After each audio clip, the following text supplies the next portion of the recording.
Staying up after Fajr has been one of the best, highest return of investment decisions that I've made in these past week.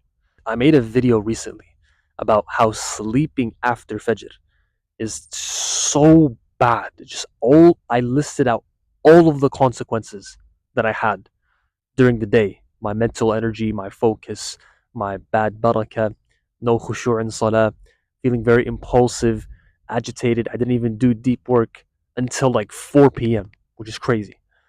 And so now I just want to give you a quick update of this past week. I've been staying up after Fajr.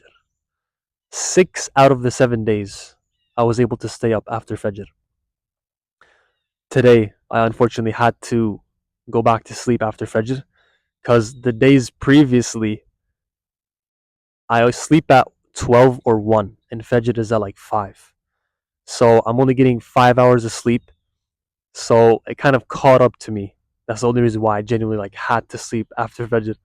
I wanna give you an update and tell you about like all of the benefits that I'm experiencing after staying up for Fajr.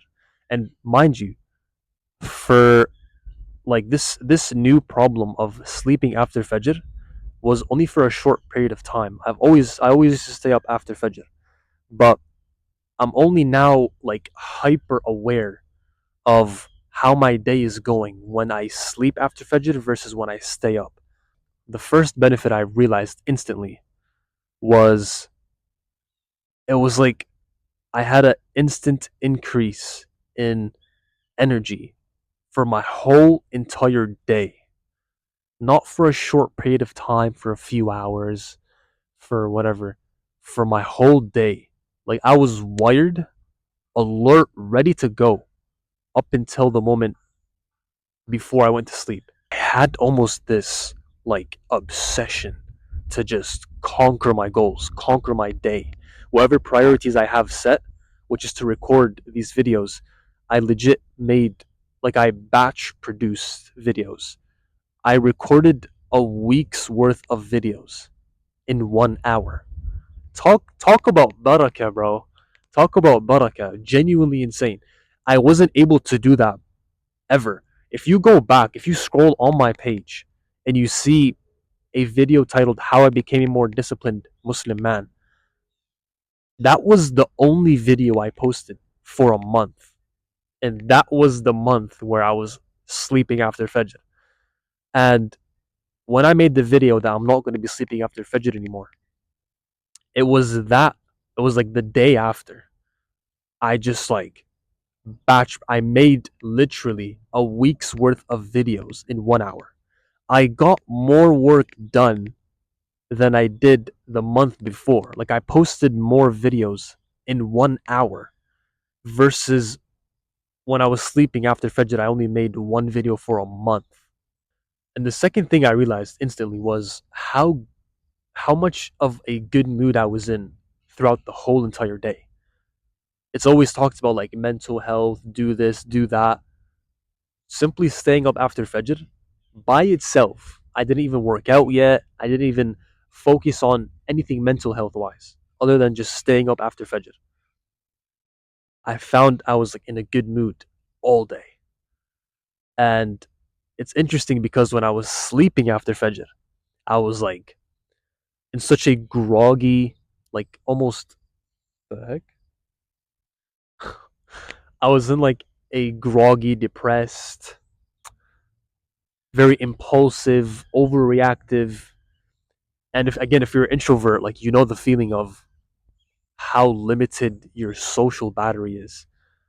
And when I slept after Fajr, I felt socially drained. It's like that same feeling, but I haven't talked to anybody yet. So I had a bunch of energy, like mentally, physically. I was in a very good mood for the whole entire day. Had so much, I just felt this obsession to like be productive, to work on my stuff, to just grind, to lock in. And like the amount of work I was able to complete in just 1 hour was genuinely like Allah made it so much easier. And the last thing I realized was Allah subhanahu wa ta'ala was leading me to very specific knowledge that I needed at that time. And something I've learned recently is like rizq is not just money. You probably already know this, but it's a good reminder anyway. It's not just money. Like the way I see it is mental health is rizq, barakah in your time, in your wealth, in relationships, all of that is forms of rizq. And I think that, like I believe, maybe you can agree with me as well, that mental health, physical health, the quality of your life, the quality of your relationships, all of those is actually why like we pay more money to increase all those areas anyway.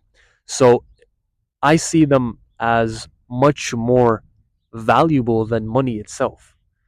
So Allah was leading me, Allah was like giving me rizq in the form of knowledge in this case. And it was very specific knowledge that I needed at that exact moment. And it was just like, talk about timing. You've probably experienced this at one point at least, where it's like, oh, this video was just perfect timing. Bro, that's literally it is from Allah. It's not an accident. And I felt that I was learning a lot of like, it wasn't even a lot. It was just enough to have a lot of impact because it was just like perfect timing. So I was like, man, I was like, this is what I've been missing out on. This is what I forgot what it feels like to just stay up after Fajr. And here's a struggle that I actually faced. I felt so tired, like so tired and drained after I prayed Fajr. Even though I might have got 5, 6 hours of sleep, my whole mindset is that I like to be an early riser, and that I like to get my deep work done as early as possible in the day. And so obviously like the ideal perfect morning routine would be like, okay, yeah, just pray Fajr, read a little bit of Quran, get straight into deep work. But since I've been struggling a little bit with staying up after Fajr, and alhamdulillah I've been able to now like for the past week, what has been happening is that I haven't been working after Fajr because an excuse that makes me fall asleep, and it's just kind of like being aware of my own mental psychology, my own thoughts, is I don't feel like working, so I'm going to go back to sleep. So I said, you know what? I don't need to work right now. The goal is to just stay up. It's kind of like the way I think of it is when I go to the gym. My goal isn't when I first started. My goal isn't to get big right now. My goal is to just stay consistent. So kind of like right now for Fajr, staying up after Fajr, it's like my goal is to just stay up after Fajr. Like if I can stay up after Fajr, mission accomplished. And what I found is after an hour or two of just staying up after Fajr, that's when I something clicked. Decided to go work, and that's when I just found like my whole entire day was built off from that moment. It would be 8 a.m. when I'd like start working versus like 11 a.m. or 12 p.m. when I'd even just have the idea to even start working, which is so bad. And I realized like even though I'd stay up after Fajr, I might not have been like super productive after Fajr, but I realized that by like 8:30, by 9 a.m. max, is when I find myself just like being obsessed and locking in to wanting to do that deep work session. Compared to when I sleep after Fajr, it's like I'll have the idea, just the thought to do deep work at like 12 p.m. And then I like the intention to do it versus when I actually did it were hours apart. Versus when I was staying up after Fajr, it was just like I'm not gonna do work right now. And then when I eventually, after an hour or two, had the idea, instantly did it. Instantly. And the last thing I want to say, sorry, I feel like I'm ranting honestly, but it's like super important because I'm sure one of you is struggling with this. Something else that helped me to stay up after Fajr was sacrificing my halal desires before I went to sleep. So I had for a short period of time as well. I was eating junk food late at night. Because I had work in the evening, and it's a very physical job. Like I'm lifting boxes for like 5, 6 hours. So when I come home, I'd feel very hungry. And alhamdulillah, now I've got that under control.